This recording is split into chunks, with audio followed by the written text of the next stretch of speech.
Welcome to the Fierce Kind Mama of Multiples podcast. This podcast is for anyone expecting or currently raising multiples, twins, triplets, or more. I speak to inspiring parents of multiples who have healed from unexpected pregnancies and birthing experiences and who candidly share the highs and lows of raising multiples. I also speak to the professionals that work with multiple birth families. Together, we cover the practicalities of raising more than one baby at a time, as well as enhancing the emotional well-being of caregivers and children alike. Come join us as we laugh, cry, and share our personal and professional wisdom on all things multiples. I am your host, Dr. Kristy Howard, and I am a fierce kind mama of multiples. On today's episode, I'm joined by Kristy Howard. She is a mother of twins, a registered psychologist, and a qualified therapeutic horticulture practitioner. She has a postgraduate certificate in human nutrition, alongside many other certifications and qualifications. She shares her knowledge and experience on how food affects mood, and offers practical tips to parents of multiples on how to support their emotional well-being through food. Please note that in today's episode, Kristy speaks about pregnancy loss, which I know can be distressing. If you need resources or support around this, please be sure to check out the podcast show notes for relevant links. I hope that you enjoy this episode. I'd love to welcome today Kristy Howard. Lovely to have you here. So grateful that you were able to join us today. Oh, it's a pleasure. It's a pleasure to be here with another twin mum. Yes, lovely. So Kristy, why don't we start by you telling us a bit about yourself and your multiple birth journey? So yes, as mentioned, I'm a mum of twin girls. I'm also a psychologist and work in therapeutic horticulture as well. But I guess primarily a mum first and foremost. So my multiple birth journey, what do you want to know about that?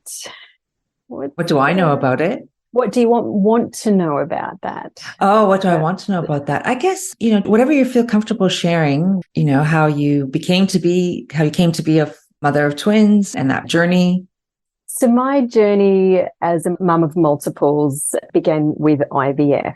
So we went through IVF 2 times and we were successful in both those times, actually. We were able to have healthy embryos and we actually got pregnant both times. So my first pregnancy was lovely, but we did have, in our second trimester, we lost that pregnancy, and that was actually really devastating. And I won't go into that, but if you ever do a podcast around, that whole IVF journey and pregnancy loss, I'd be very happy to share that story.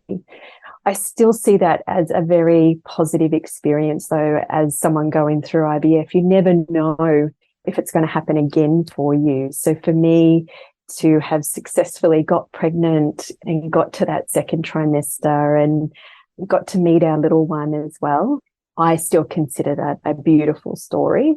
But we decided to go back again, and again, we were successful in that second round of IVF, and we decided to put in 2 embryos because I thought I do not want to do this again, And I was an older mum as well. I was in my mid-30s and I knew the chances of a successful, pregnancy were lower with IVF and with older mums. So we said, put them both in, and both of them took. And I had a fairly bumpy pregnancy for that second ride. I think there was so much anxiety for me, given what happened with my first pregnancy, that there was lots of anxiety for me during that first and particularly that second trimester. And I used to buy lots of the pregnancy tests. I just remember having all of those sticks around just to double check to make sure that I was still pregnant,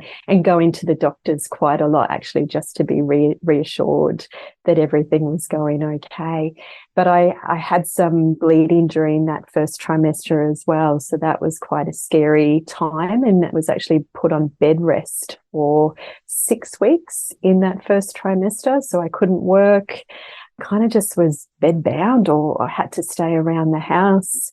I had a lot of nausea in that first trimester, the morning sickness. So when you're bedbound and can't get out of the house, and having that morning sickness, it was a really kind of scary time and a really uncomfortable time. But when I got into that second trimester, the morning sickness disappeared, and I just got a beautiful wind of energy. I felt on top of the world. And from that second trimester onwards, it was just a really, really lovely pregnancy.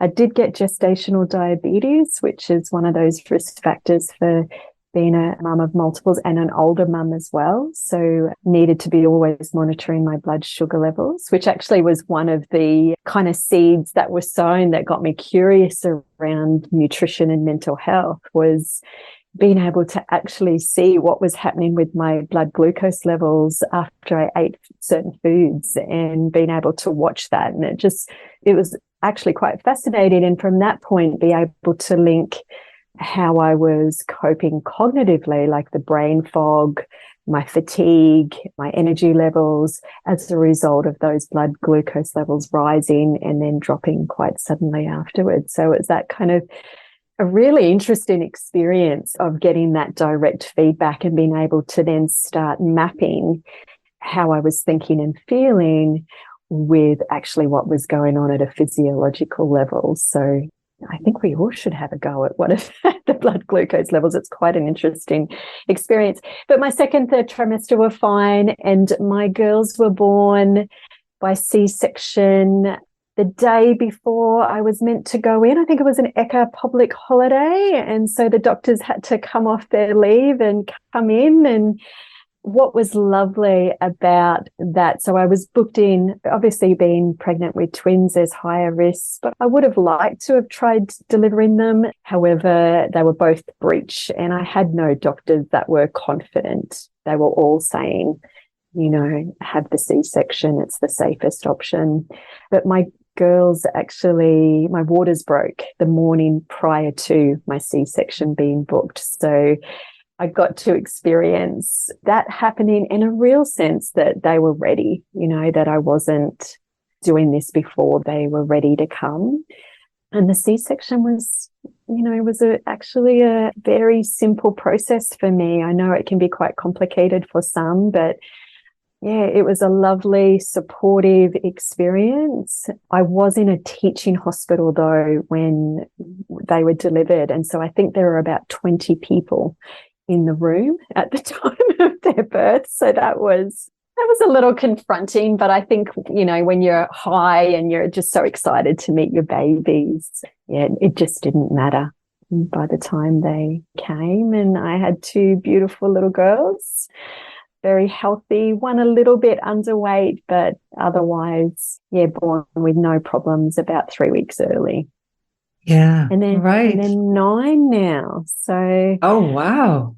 Yeah, we're on the other side of all of the struggles and the challenges of those early few years of being a mum to multiples. Yeah.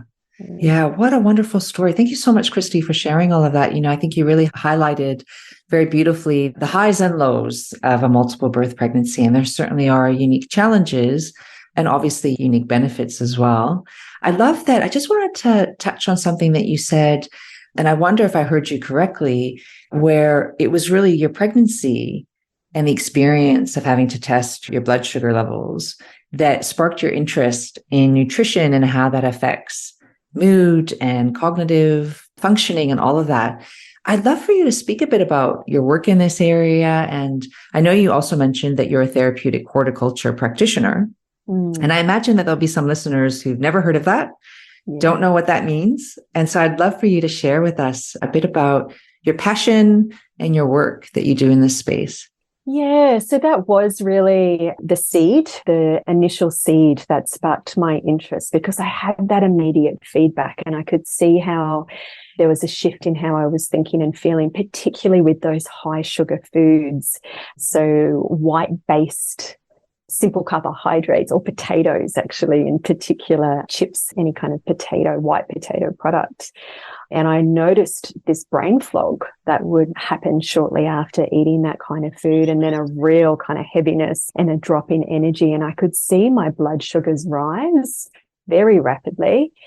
And then what often happens when your blood sugar rises, you get this insulin spike to try and bring that sugar into your cells, and we can get the drop in energy that happens afterwards. So that certainly was the seed. But the second thing that got me interested in the role of nutrition in mood, again related to my motherhood journey, is that one of my little girls had colic for the first 3 months. And I think any mum who's experienced a baby with colic would know the shriek. It's not just crying, it's not screaming, it's shrieking. And it's so distressing to be a mum hearing that. It's, it's a physical reaction that you have when you hear your baby, your really little baby in pain. And it's even more distressing when you can't soothe that in any way. And I went to lots of GPs to try and get some help to support her, because she would cry or shriek for hours and hours. And it was a child health nurse, that suggested probiotics for her, infant probiotics, and that there was some research to suggest that little ones with colic, it could be due to an underdeveloped microbiome, and that it may be helpful for some of these little babies. And so I thought, you know what, I'm going to give it a try. I spoke to the GP about it and they laughed it off, actually. They said, as if, and I went, well, you know what, I've got to give it a try. It's not going to hurt her in any way. And I went and spoke to a naturopath, and she suggested some infant probiotics. And she said, you should notice a difference in 3 to 5 days if it is due to something to do with the microbiome. And I still remember on the 3rd day, my baby stopped shrieking. Wow. And so from that moment on, I was a bit of a convert. I was like, this is incredible. What is this microbiome? What on earth are probiotics? Because it had such a dramatic impact on my little one and all of our lives. It's so hard to have a little person or 2 little people and one of them then be in such distress. Yeah, and absolutely. I don't think that's the answer for everyone, and colic's got lots of different, causal factors, but for me and for us, it made a huge difference. So that was that other second seed that was planted for me, that got me curious and doing more study in nutrition and nutritional psychology or psychiatry, which is exploring that role of food in our mental health and our well-being. And there's so much in that. It's such a big topic, but how that connects to therapeutic horticulture, in a nutshell, I'll try and make this brief, is that ultimately the story of food and nutrients brings us back to the story of our soils and the health of our soils. And that the more we look after our soils, that they've got good minerals, our plants are able to uptake those minerals to make those vitamins, the healthier our plants are. There's greater nutrient density in those plants, which means there's more nutrients in the foods that we're consuming, which means we are healthy. Everything that we are, everything, our hair, our teeth, our skin, our brains, the neurons in our brains, is dependent on the quality of the food that we're eating. We literally become from the food that we're consuming. And over the last 5 to 10 years, there's been this kind of blossoming of research around that connection between nutrition and mental health. So we know nutrients, particularly micronutrients, so that's how vitamins and minerals are really important to our physical health and in the prevention of certain diseases. But only recently are we starting to see that research coming through to show that actually what we're consuming is influencing our mental health as well. And there's been quite a few large population-based studies across all age groups, children, adolescents, adults, the elderly, in multiple countries, thousands of people showing this relationship between nutrition and mental health. And in particular, a Mediterranean style diet, so a diet rich in fruits, vegetables, whole grains, lean meats, legumes, some dairy, is associated with better mental health. Whereas the Western style diet, which is highly processed, refined grains, added sugars, trans fats, is associated with poorer mental health, particularly depression and anxiety. And that is a consistent pattern we see across, numerous studies. It's extremely strong. We see this in our little kids. There has been studies looking at pregnancy as well. So what we're consuming during our pregnancy and outcomes for those infants. And again, we see that pattern.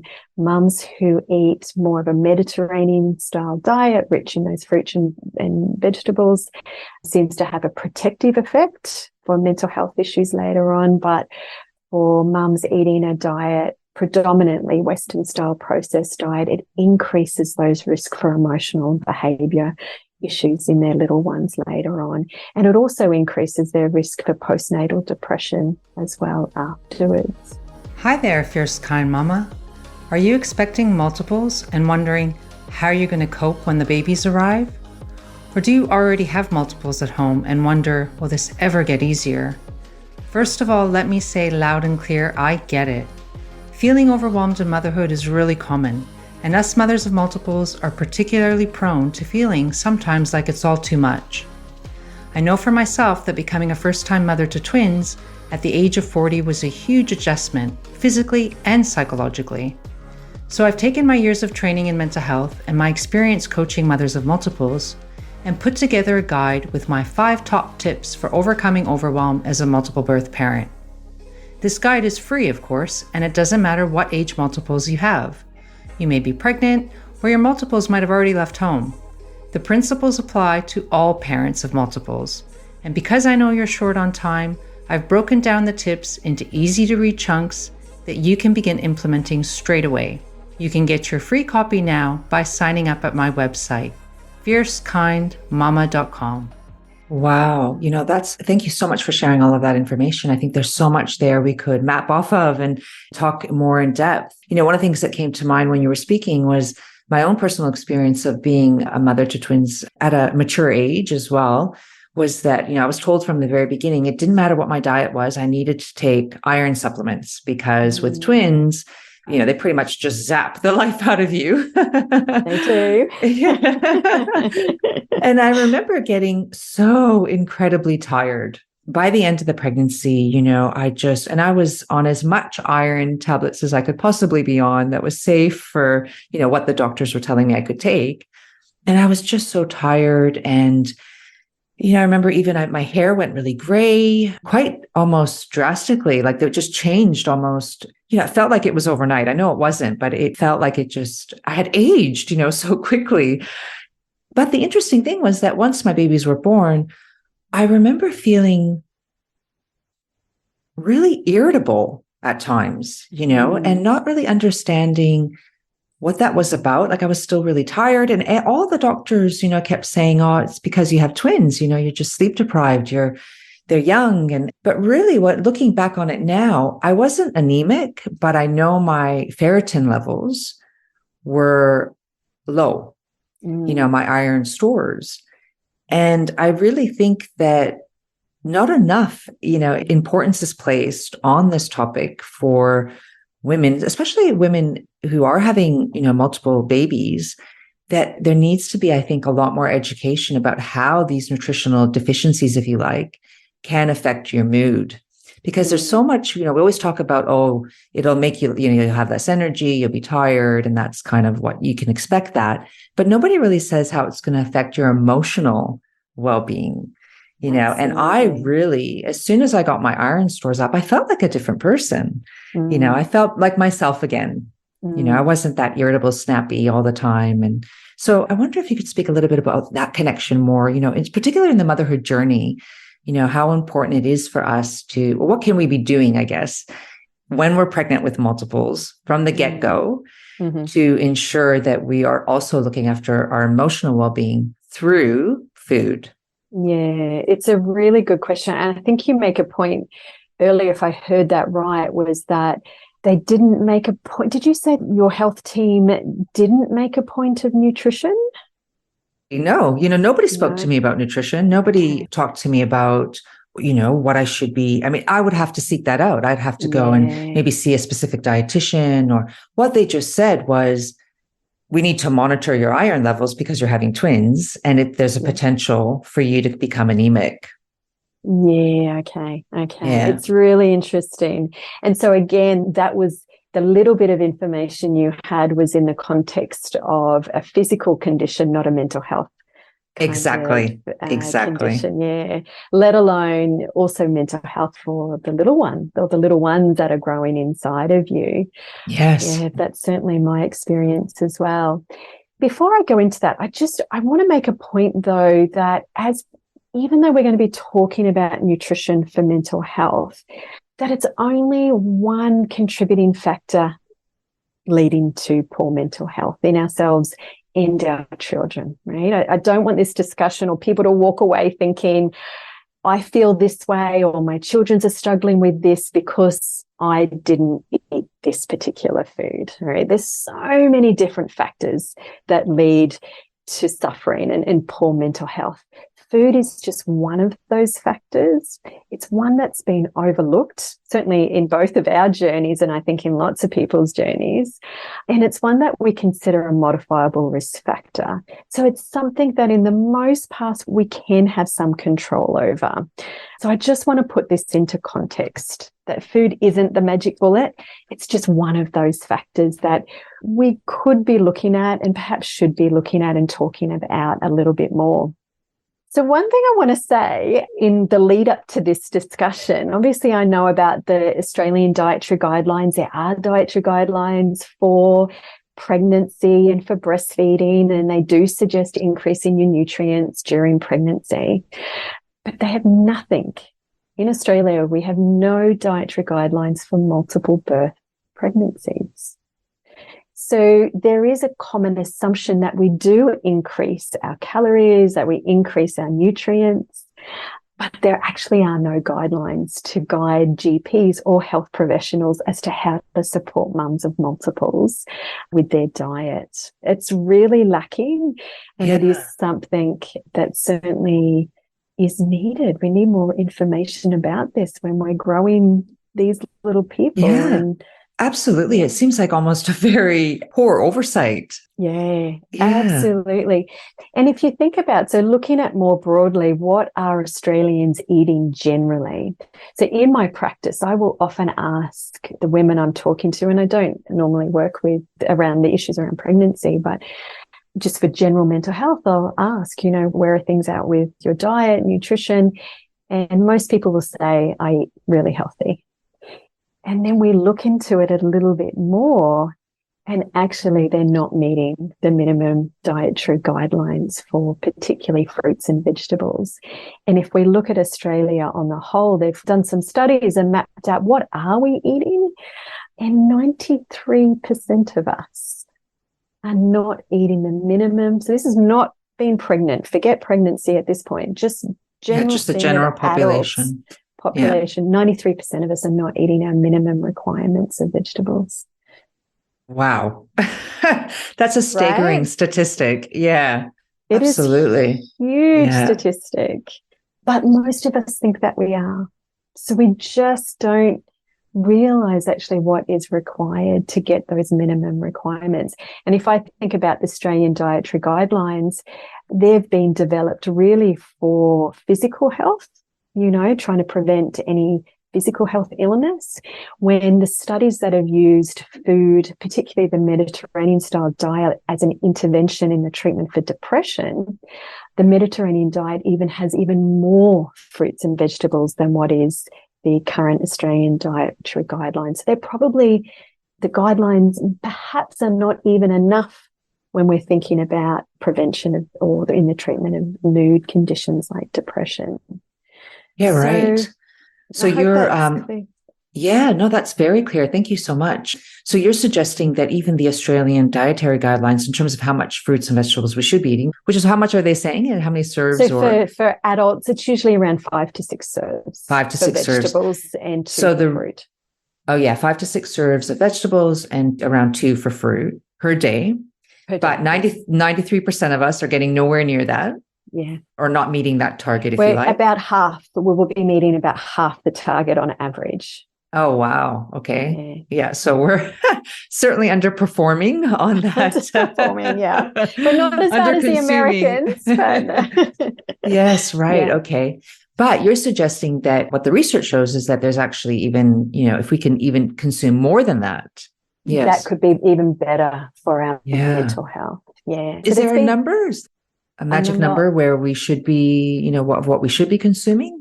Yeah, look, if you can get above that 5 to 6, that would be great. I think we have to be careful with setting too strict kind of rules, around food, and really thinking them about as guidelines, as kind of rough recommendations.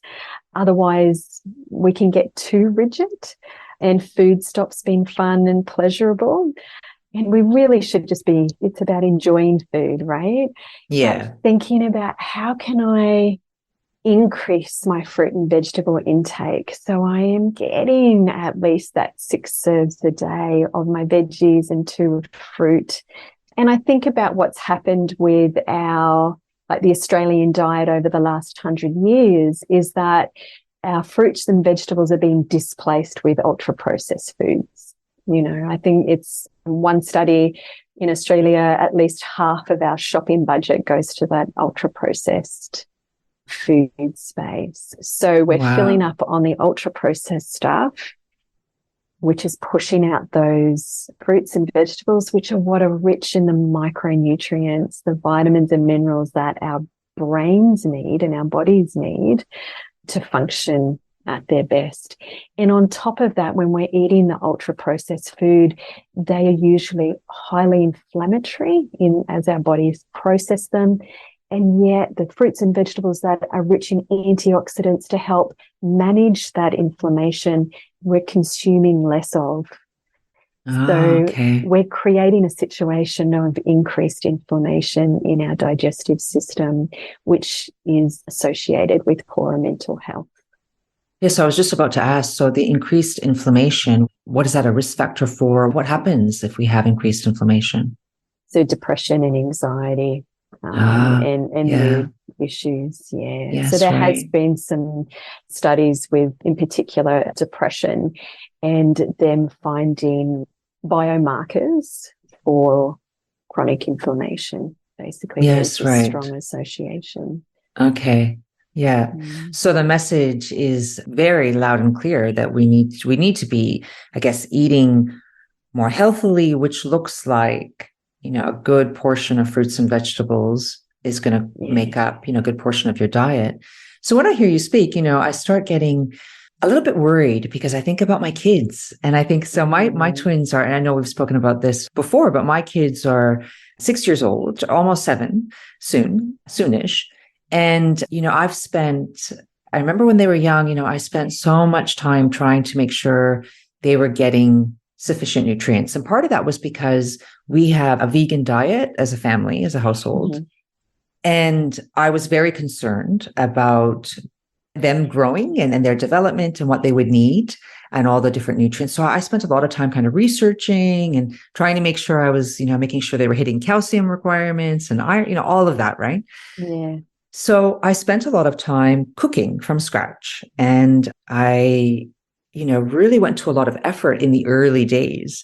As they started getting older and got more exposed to other children, birthday parties, play dates, all of this stuff, school now, I find that a lot of the foods that I had really hoped they wouldn't want to eat, the high sugar, the chips, the, fried potato, all of that I spent so much time and effort, trying to shield them from, if you like, or at least not making that a first option. Yeah. I find that when we say we go out as a family for a meal, they're really only eating the chips, the fried potato. They really are saving their appetite for the ice cream at the end of the meal, So when I hear you speak, I think, my God, like I know the importance of eating fruits and vegetables, and I've tried to instill that in my children, but it seems like I'm just fighting an uphill battle. I imagine there are many other parents who are in a similar situation. What would you say that what advice would you give around that? Yeah, it is a worry, and I share those worries.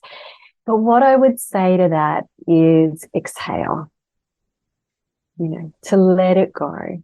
What we're trying to do with our kids is develop kind of lifelong patterns of healthy eating and enjoying food and being able to choose wisely, the foods that support their own health and well-being. And what the research does say, that if we overly restrict certain foods, like our sweets and sugars, if we use those kind of foods as rewards as well, you eat all your vegetables, then you'll get the ice cream or the lollies, it actually increases the desirability of those foods, and kids report liking those foods more. So in our attempts to try and encourage healthy eating, sometimes we can incidentally actually reinforce the desire for those kinds of foods. But that doesn't mean like a free-for-all either, right? It doesn't mean just only providing chips and nuggets and lollies. There has to be some kind of balance.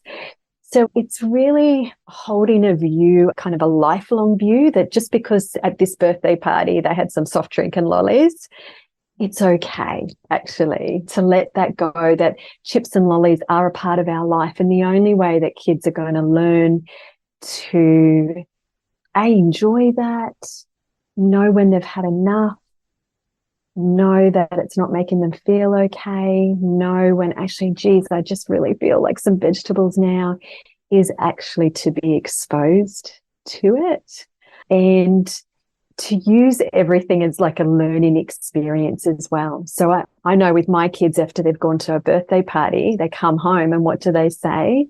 My belly hurts. Yeah. Right? Like, why is that? Sometimes eating those kinds of foods actually aren't good for our bellies. That can lead to us feeling. So we've got to be careful around, or just monitor not to have too much of those kinds of foods, because it can hurt our bellies. Some of the other things to think about with encouraging healthy eating with our young ones is to remember we are our greatest influence on our child's behavior. And the studies seem to show this, that kids seeing their parents eating lots of fresh fruits and vegetables and enjoying fresh fruits and vegetables, not eating it like and dry reaching, but actually enjoying their fruits and vegetables, that is the biggest influence on our children's behavior into adulthood. So I love thinking that. about that lifetime perspective. The second biggest influence on our children's behavior is their peers. So they've done these studies where they've watched what happens when kids are exposed to other kids eating their fruits and vegetables. And what they find is that even if that child didn't like broccoli to start with, they will eat that broccoli and report enjoying that broccoli if they're eating it in the presence of other kids eating that broccoli. Really fascinating stuff. Yes. And so I volunteer in a kitchen garden program at my children's school. And so this is where we grow our own food. They get to eat it in the moment, talk about it, experience where food comes from, connect with the soil health, and then they harvest and cook that food. So it's all fresh produce. Fantastic program. And what I see in this program is kids trying new foods, eating spinach straight out of the garden, eating peas straight out of the garden. We cook foods that are very produce driven, and try recipes that if I cooked at home, they would not touch. But because they've cooked it, they've harvested it, they've grown it, they're sitting down with their friends. It's incredible what they will try and eat and report liking because they've been part of that whole system. I think that is such an important point that you make there. I think there's a couple of things there that I really loved what you said. I really notice that we need to kind of allow our children to trust their intuition a bit too. Yeah. We always say, trust your gut. And I think that's so important when it comes to food. They need to understand their body signals of when they're full and satiated so that they don't overeat, or when they've had enough sugar and lollies and all of that, right?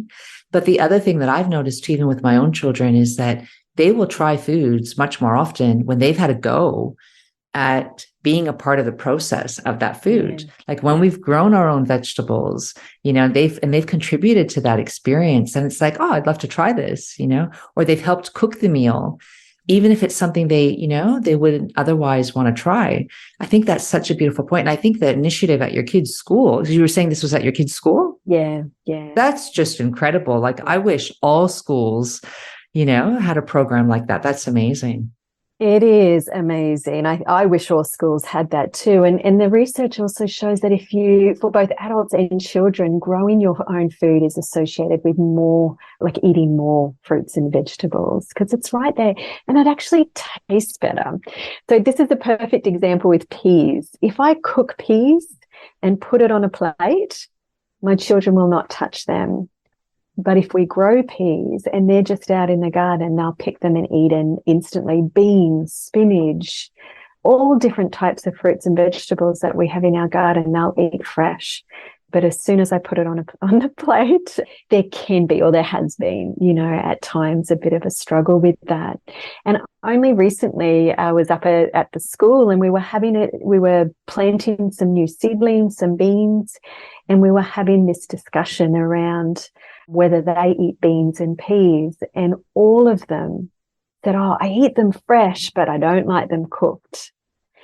So it's, growing your own food and being able to experience the sweetness that comes from freshly picked harvest is far superior and enjoyable and pleasurable than some of the produce that's been sitting in our shops for at times months and has lost that sweetness that comes with it. And I think part of some of the problems we have with kids eating their fruits and vegetables is that they just don't taste good because they've been sitting around for far too long.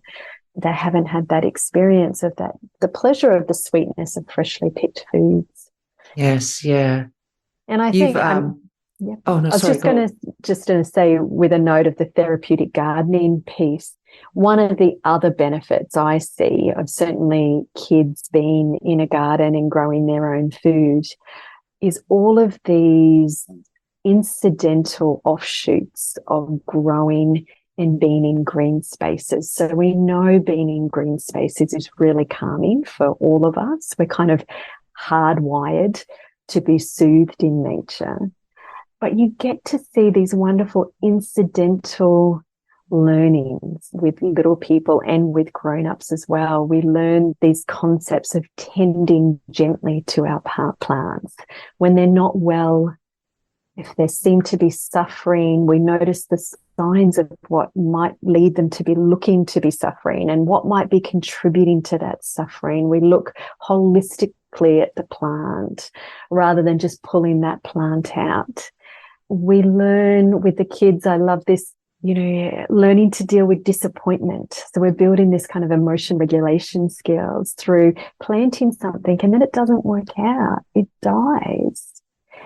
And we have to sit there and just experience that together and talk about that and express our feelings about that. Then problem solve. What could we do differently next time? There's all these just wonderful offshoots of being in a garden that are incredibly therapeutic for little people and us big ones as well. Absolutely. And I think that that's such a wonderful example you've given and a wonderful opportunity. Like, I feel now so inspired to get my gardening gloves on and start, planting some more. I think it's a really important message. And I mean, when you were speaking, I was just thinking it's nature, right? The ultimate mother. And there's so many lessons there for us to learn from being more connected to nature. I've so enjoyed this conversation, Kristy. I am conscious of time, and I know you've generously offered your time today. So thank you so much for your wisdom and experience on this topic. And, if you were inclined, I'd love to have you back on because I'm sure there's so much more that we could talk about. Thank you so much. My pleasure. It's been a real pleasure. Thank you. Thank you. Thanks for listening to today's episode. If you like what you've heard, then please consider subscribing and leaving a review so that other expectant and current parents of multiples like yourself can find this podcast and the valuable information it contains. I would be so very grateful if you left a review and shared this with anyone you think could benefit from listening. If you have a particular topic you'd like me to cover on this podcast, feel free to reach out to me via my website, fiercekindmama.com, or connect with me on social media. I'm on Instagram and Facebook as Fierce Kind Mama of Multiples. New episodes are released every fortnight, so we'll see you back here real soon. Any advice and information in this podcast is general only and has been prepared without taking into account your particular circumstances and needs. For tailored, individualized advice, please consult with a qualified professional.